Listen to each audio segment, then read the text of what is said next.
तो पहला हेडिंग आपकी किताब में दिया है कि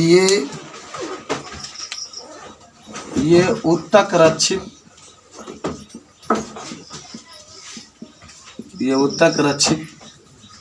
क्यों होते हैं या कैसे होते हैं। अच्छा, आपको याद है क्या उत्तक किसे कहते हैं?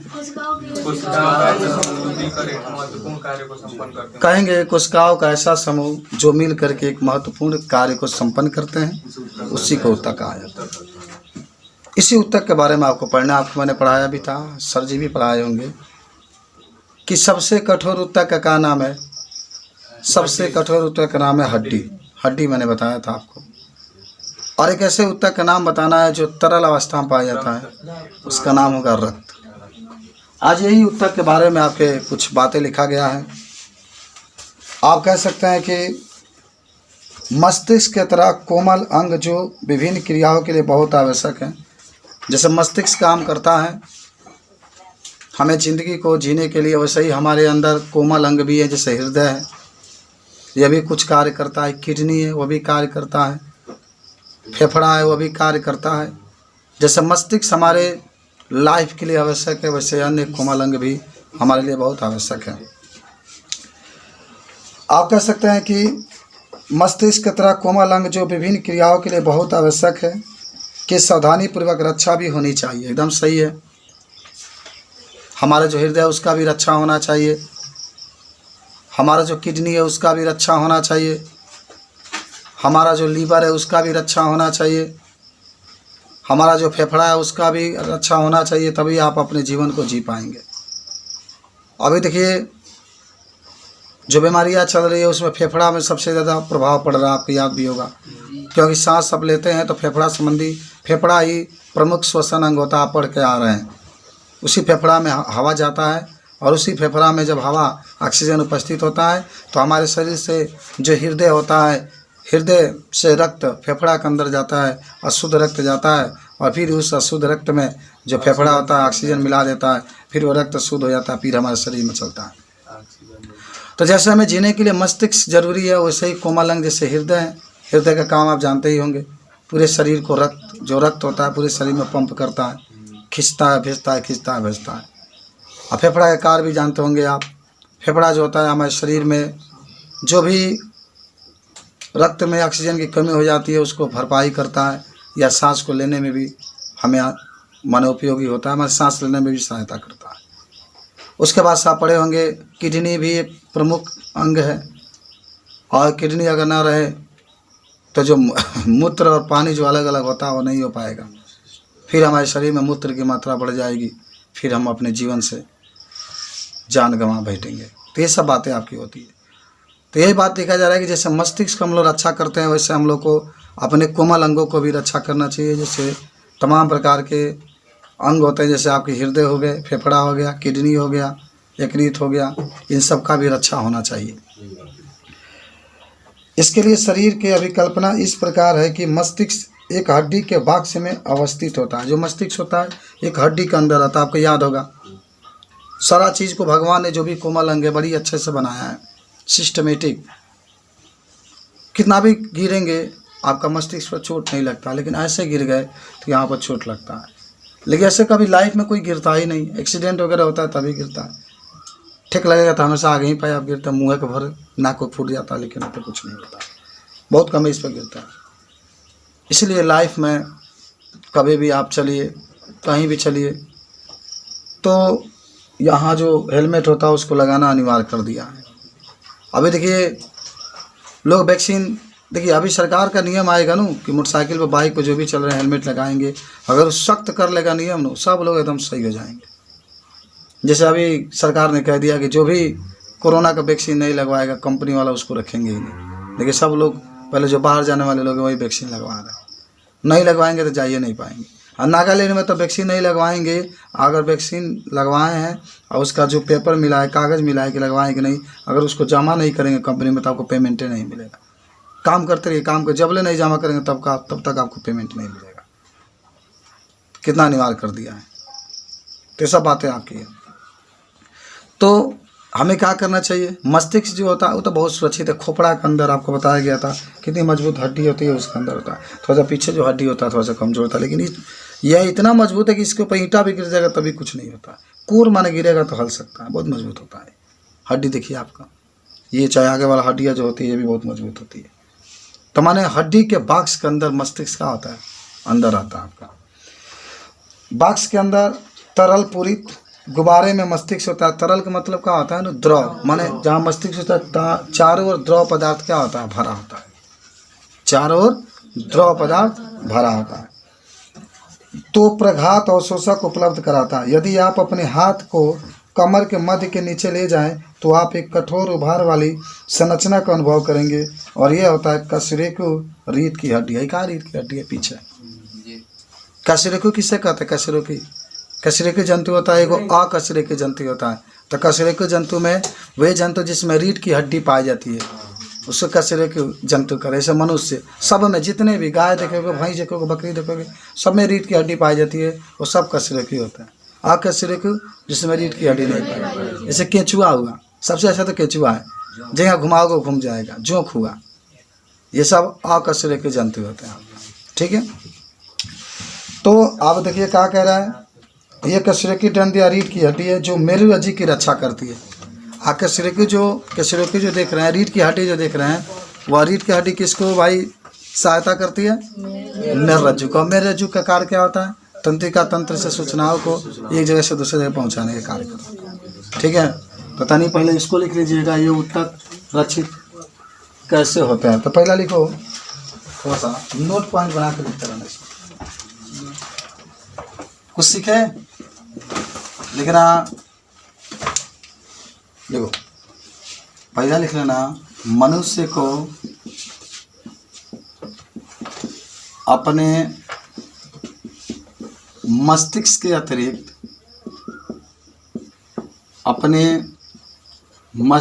अतिरिक्त अन्य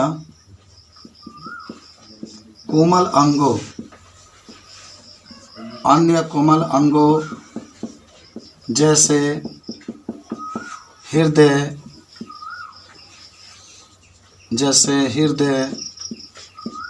फेफड़ा,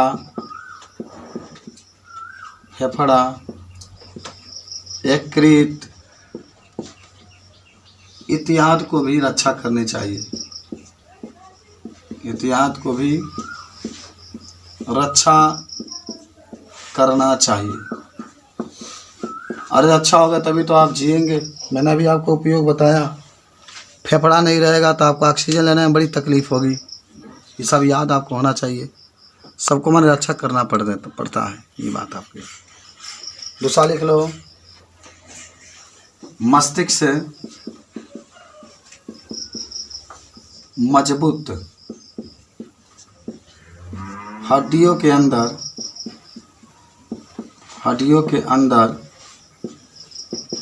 सुरक्षित रहता है।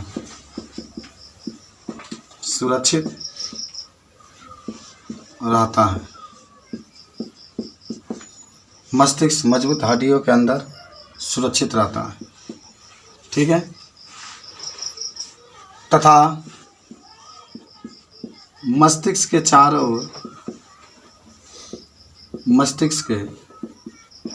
चारों ओर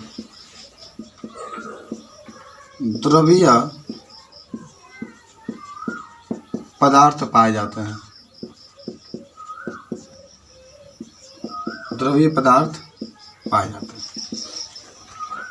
जो इसे बाहरी आघातों से रक्षा करते हैं। बाहरी आघात का मतलब चोट वगैरह होता है ना, उससे रक्षा करते हैं। बाहरी आघातों से रक्षा करते हैं। तीसरा नंबर लिख सकते हैं कि मस्तिष्क के माने शरीर में रीढ़ की हड्डी पाई जाती है। रीढ़ की हड्डी पाई जाती है जो मेरुरज्जु मेरुरज्जु को कार्य करने में सहायता करती है,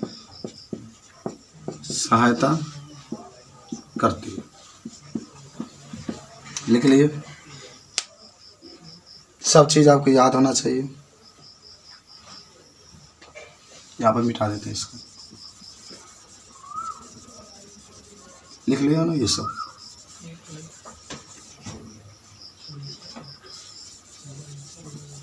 सब याद हो जाएगा आपको लिखते हुए। अब नेक्स्ट आते हैं हम लोग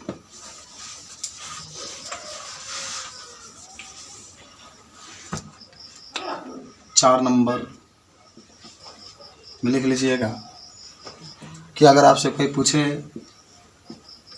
कसरुकी या कसिरेकी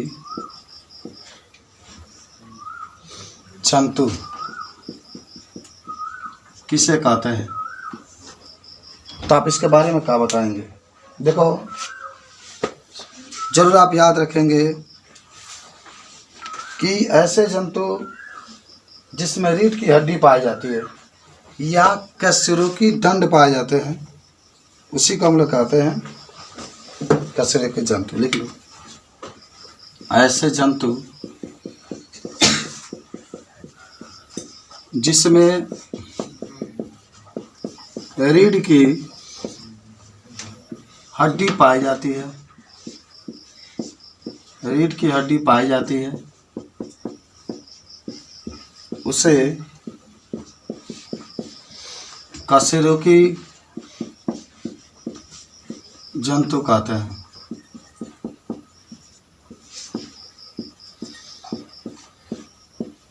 उसे क्या कहते हैं, कशेरुकी जंतु।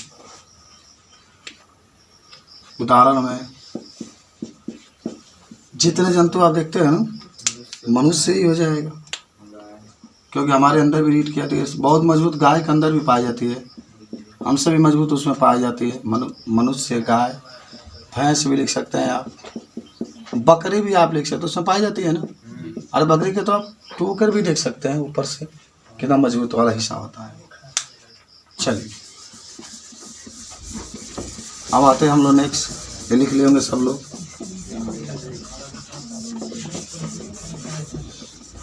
चलो हो गया, पीछे मत देखो, आगे देखो।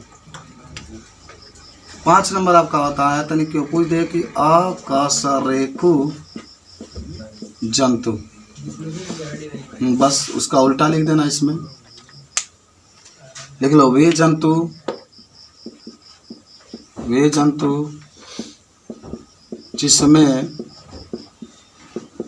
जिसमें रीढ़ की हड्डी नहीं पाई जाती है, जिसमें रीढ़ की हड्डी नहीं पाई जाती है, तो उसे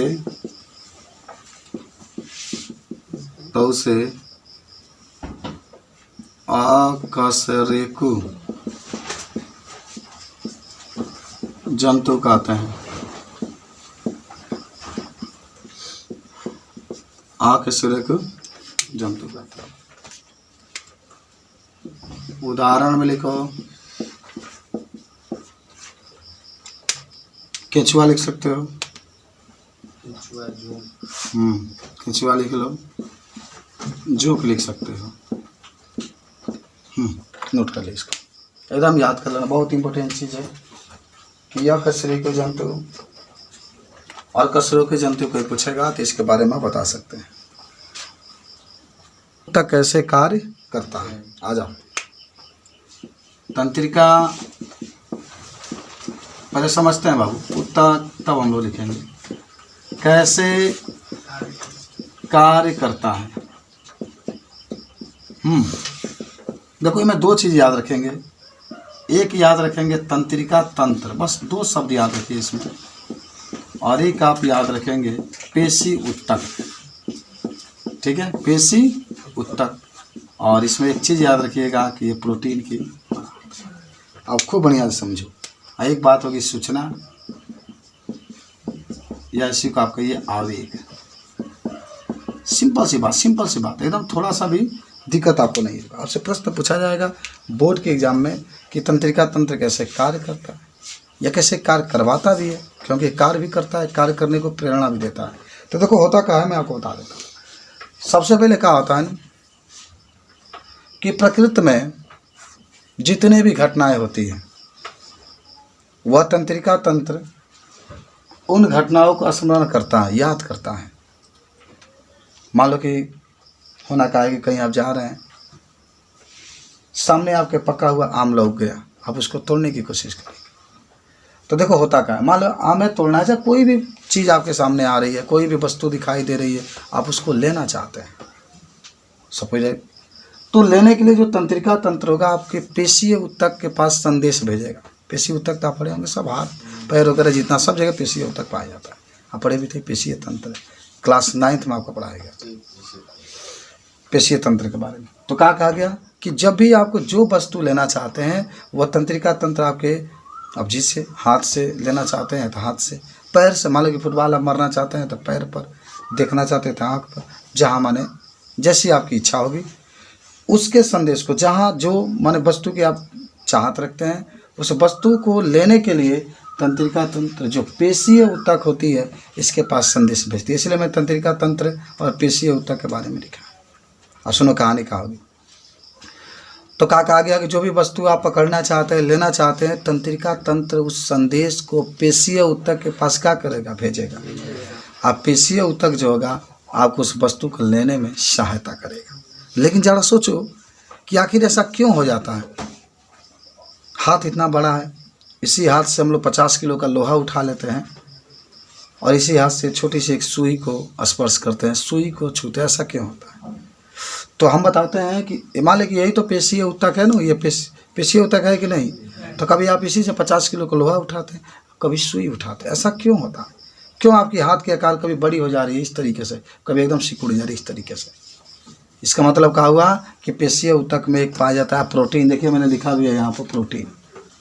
ये जो प्रोटीन होता है यह पेशीय ऊतक के जो आकार और आकृति होता है उसको बदलने में सहायता करता है। इसको बदलने में क्या करता है, ये पूरा समझो। हमने क्या कहा कि तंत्रिका तंत्र होता है जिस वस्तु को आपको लेना है, चाहे जो भी कार्य करना है, चाहे जिस अंग से कार्य करना है, हर अंग में पेशीय ऊतक पाया जाता है। तो उस जो भी आप कार्य करना चाहते हैं, आपके दिमाग में कार्य करने के लिए प्रेरणा जगी, उस प्रेरणा को उस अंग तक, जिस अंग से आप कार्य करना चाहते हैं, वह सूचना के रूप में या आवेग के रूप में जो तंत्रिका तंत्र होता है वो किसको भेज देता है। देखो यहाँ पर लिखा गया पेशीय ऊतक को दे देता है। और जो पेशीय ऊतक होता है वह, उसमें एक प्रोटीन पाई जाती है और उस प्रोटीन के कारण, बहुत सारे प्रोटीन पाए जाते हैं, उस प्रोटीन के कारण वो अपने आकार को क्या करता है, बदल लेता है। और जितने आकार से वस्तु का पकड़ सकते हैं उस आकार में ऑटोमेटिक बदल जाता है, फिर आप उस वस्तु को ले सकते हैं। बात समझ रहे हैं। कभी कभी क्या होता है ना कि तंत्रिका तंत्र जब काम करना बंद कर देती है, देखिए कभी कभी लोग कहते हैं कि उसको फालिश मार दिया है, तो इसका मतलब मस्तिष्क से जो तंत्रिका तंत्र है वो कार्य करना बंद कर दिया है। वो व्यक्ति तो पकड़ना चाहता है, जैसे मान लें कि कोई वस्तु है, मान लें कि खाना है, कोई चाय लेकर आ रहा है, चाय को पकड़ना चाहता है लेकिन इसमें फालिश मार दी। इसका मतलब क्या होगा कि तंत्रिका तंत्र जो है, जो तंत्रिका तंत्र है अपनी जो माने संदेश है उसको भेज रही है, लेकिन पेशीय ऊतक मार दिया, फालिश काम नहीं कर रही है, इसलिए वो आगे अपना हाथ को क्या कर रहा है, नहीं बढ़ा। लेकिन अगर उसका हाथ सही होता तो तुरंत संदेश जाता है इसके पास, हाथ बढ़ा को चाय को क्या करता, ले लेता। तो दो चीज़ इसमें हमें, एक तो कौन हुआ, तंत्रिका तंत्र। जो भी आप सोच रहे हैं, जो आपके मस्तिष्क में आ रहा है, सब वो तंत्रिका तंत्र के अंतर्गत ही आ रहा है। फिर आप उस कार्य को करेंगे, जब सोचे तो उस कार्य को करेंगे, तो उस कार्य को करने के लिए किसको, पेशीय ऊतक को, माने ये तंत्रिका तंत्र क्या करता है, सूचना देता है। पेशीय ऊतक जो होता है प्रोटीन पाया जाता है उसमें, उस वस्तु के आकार के अनुसार अपने के आकार और आकृति को क्या करता है, बदल देता है और फिर वो कार्य करता है। समझ में आया। अच्छा चलो, 9 में आप पढ़े थे, याद करो, रेखीय ऐच्छिक पेशियाँ और एक अनैच्छिक पेशियाँ। तो ऐच्छिक पेशियाँ में क्या थी, ऐसी पेशियाँ जो होती है हाँ, जिसको माने हम लोग नियंत्रित नहीं कर सकते, जिसको हम लोग नियंत्रित नहीं कर सकते हैं, माने वो अपने आप ही चलती है, हमारा इच्छा। ऐच्छिक जो होता है अपने इच्छा से चलती है। अनैच्छिक मतलब होता है जिसको, वो तो यही बात होती है। ऐच्छिक हम लोग नियंत्रित कर सकते हैं, लेकिन अनैच्छिक अभी तो पढ़े, इसमें भी ऐच्छिक क्रिया अनैच्छिक क्रिया वही तो बात है इसमें। वो समझे तंत्रिका तंत्र के बारे में कैसे कार्य करता है। अब इस चीज़ को हम लिख लेते हैं कि याद हो जाएगा। देखो भाई मन दिखा देना, इतना बहुत इम्पोर्टेंट चीज़ है, इसी तरह आपको पता चलेगा। ये मन पहले ये इसी में आता है और बाद में ये कार्य करता है आपका पेशियों। लिखो, सर्वप्रथम जो हम सोचते हैं या जिसके बारे में कार्य करना चाहते हैं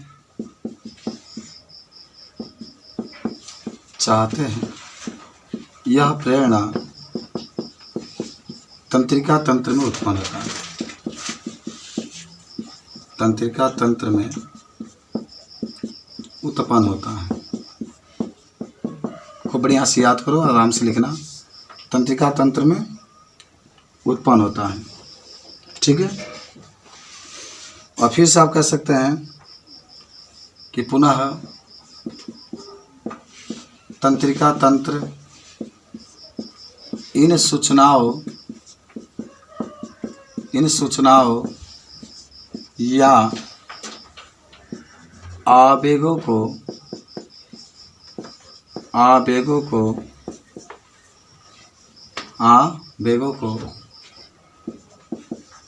पेशी ऊतक तक पहुंचाता है।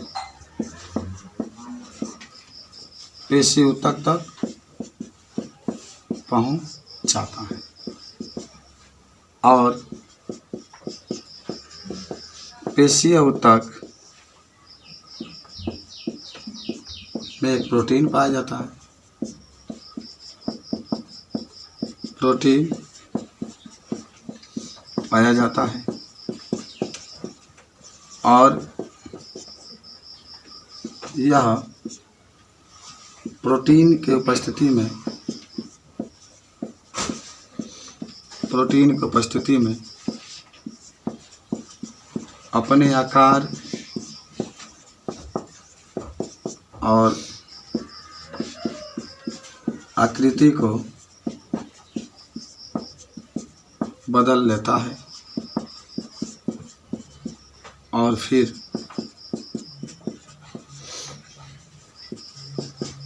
उस कार्य को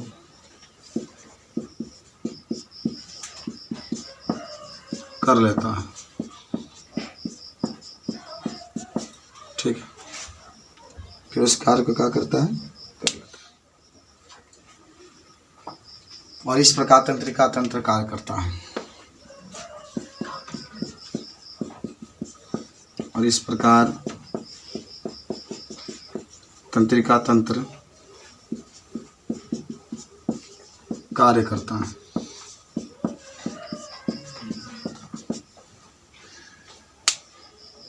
तंत्रिका तंत्र कार्य करता है।